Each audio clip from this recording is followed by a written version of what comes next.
嗨，大家好，我是维多利亚，欢迎来到我的频道。我现在人在咖啡厅，想跟你们聊一个很多混养跨性别姐妹都会遇到的问题，就是出门的时候不敢开口说话要怎么办？我知道这个很常见，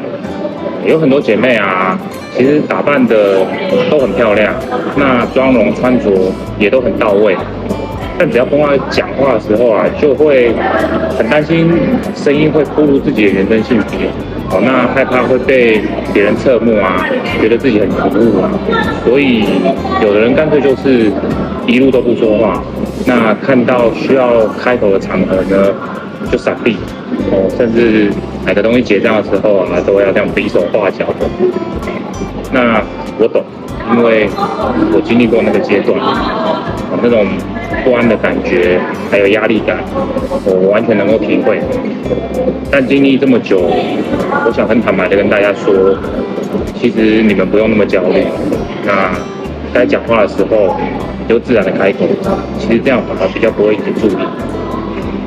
这句话可能会让你有点意外啦，那甚至可能会跟你的直觉是不一样的。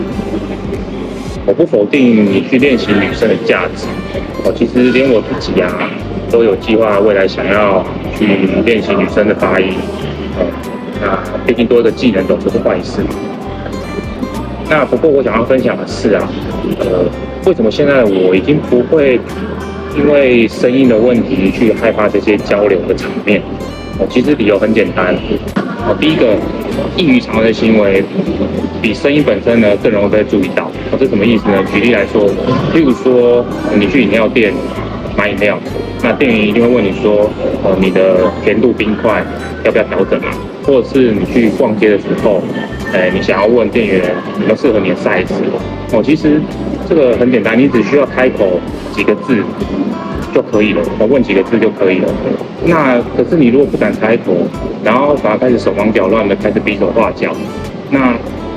这个动作是很不自然的，这个很容易吸引目光。因为大部分的人沟通方式是开口说话，并不是比手画脚。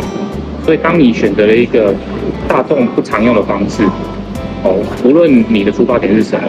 路人就是会想要多看一眼，甚至会想要多猜一下说，你到底是怎么样？这其实刚好跟你原本不想要被注意的目标是完全相反的。那所以，与其你在担心声音啊，不如你就是很小声，但是很自然的跟店员说你要什么，让对方听懂就好了。真的不会有人特别去注意你的声音，但是你不自然的举动，像是比手画脚这样，一定会让人家起疑的。第二个啊，其实很多人早就知道你是为鸟或跨性别，但是他们其实不是那么在意。我知道这听起来有点现实啊，那其实我也是这样子走过来的，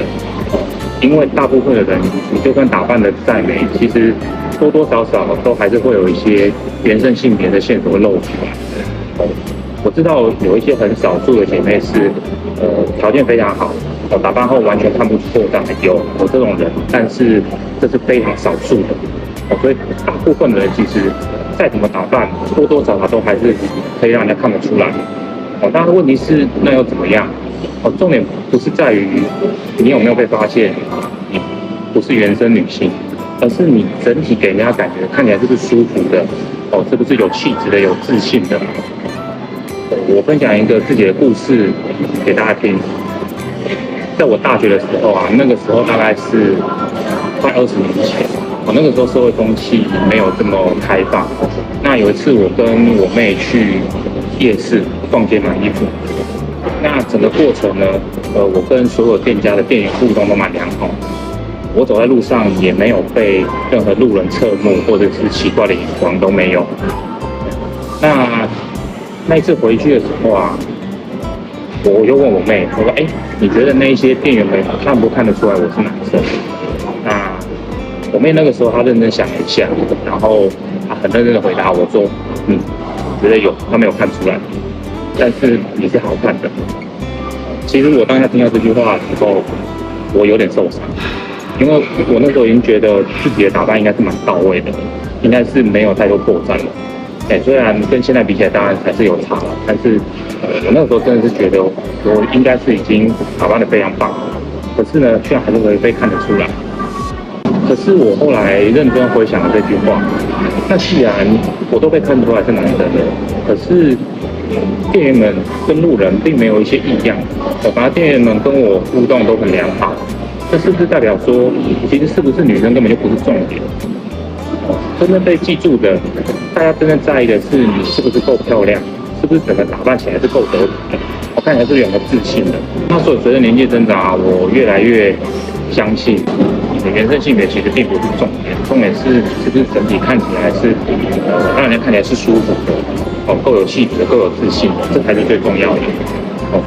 如果你不敢开口的话，你出门不敢开口，我在这边要跟这些姐妹们说，你真的不用害怕，该讲话的时候就讲话，很自然而然的跟人家互动，这个其实反而最不容易引起别人注意，也是最容易融入环境的方式。你不需要很完美，不需要很漂亮，你也不用很高调，没关系，你只需要整体让人家看起来是舒服的，然后很自然的，很真诚的，很自在的做自己，这样就已经很够了。我知道每个人的状况有点不同，但希望呢，透过我今天分享的经验，能够成为你迈向自信的一点参考。那以上就是今天我分享的内容咯。如果你喜欢今天的影片啊，请记得按赞、订阅、分享、开启小铃铛。那我们就下次影片见咯，